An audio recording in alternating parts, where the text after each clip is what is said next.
তো দেখো এখন 4টে বাজে। তো ছাদে এসেছি মেয়েকে নিয়ে। আর ছাদে একটু কাজ আছে, ওই যা কাজ সর্ষে মেলা আছে সেগুলো একটু তুলে মানে জড়ো করে রাখবো।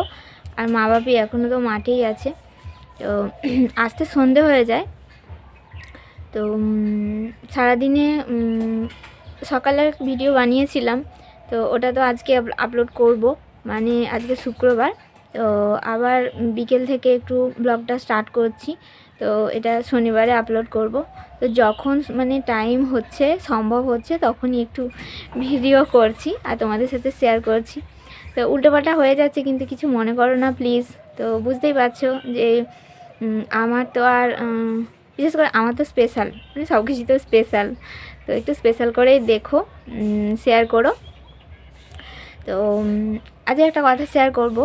তো আজকে একটা জায়গায় গিয়েছিলাম, মানে টোটোতে যাচ্ছিলাম যখন, তো অনেক তো বয়স্ক মানুষও সামনে পড়ে, আবার মানে কি মধ্যবয়সী, মানে সব রকমই, বাচ্চা বাদ দিয়ে।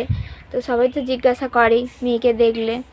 প্রথমটা বুঝতে পারে না, তারপর আস্তে আস্তে যখন বুঝতে পারে যে জিজ্ঞাসা করে কোনো সমস্যা আছে কি, কি হয়েছে, এরকম জিজ্ঞাসা করে।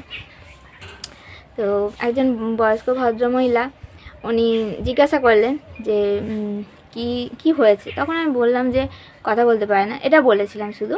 তো উনি তখন বললেন যে দেখেছো ভগবানের সৃষ্টি এত সুন্দর, তাও আবার হাবা। তো তখন কি করব, হাসি মুখ একটু হাসলাম, আর কি করব।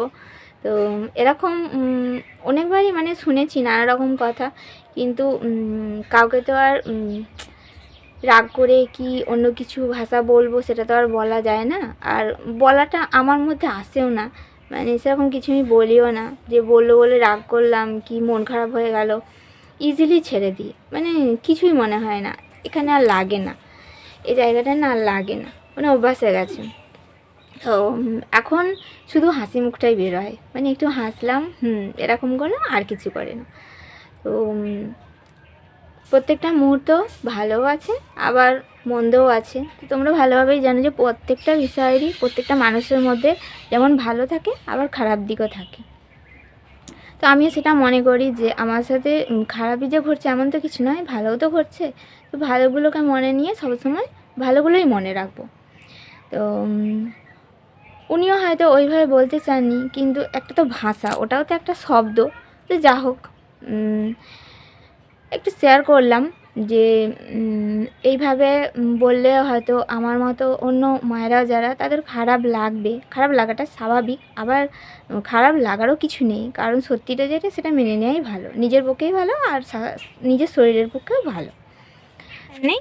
তো এখন বাজে 7:45, তো মেয়েকে খাওয়াবো, সেই জন্য খাবারটা নিয়ে নিচ্ছি।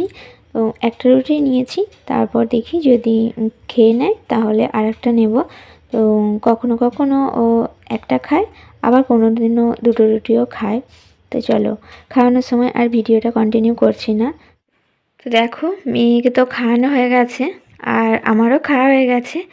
দেখো ও ঘরে ছিল, তো ও দাদু ঠাম্মির কাছে ছিল, তো দাদুর কাছে শুয়েছিল আর ঘুমিয়ে পড়েছিল।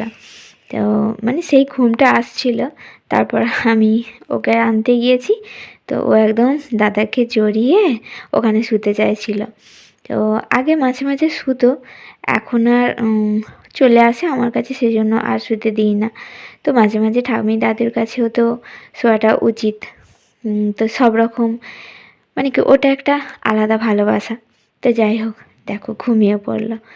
তো যখন তুলে আনলাম এই ঘরে, এবার তো টকটক টকটক করে কাঁপছিল, একদম দেখার মতো। তখন একটু মজা লাগে, ওর সাথে মজা করি। তো মেয়ে তো ঘুমিয়ে পড়লো।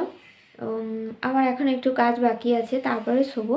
তো এখনও মশারি টাঙানো হয়নি, মশারিটা টাঙাবো। আর এই দেখো জামা কাপড় কিছু আছে, ওগুলো গোছাবো, তারপরে শোবো ওর কাছে। তো মেয়েকে মাঝে মাঝে বলি যে এই তুই একটু জামা কাপড়গুলো গুছিয়ে দিত, কি আমাকে একটু জল দিত, এভাবে একটু একটু কাজ বলি, মানে ওই বলতে পারো একটু মনে, মানে কি ইচ্ছাটা প্রকাশ করি। তো সেটা তো আর হয় না, কাজটা তো আর হয় না, কিন্তু সারাদিনের মধ্যে একবার হলেও কোনো একটা কাজ বলি যেটা করতে একটু, তো ইচ্ছা পূরণ যেটাকে বলে।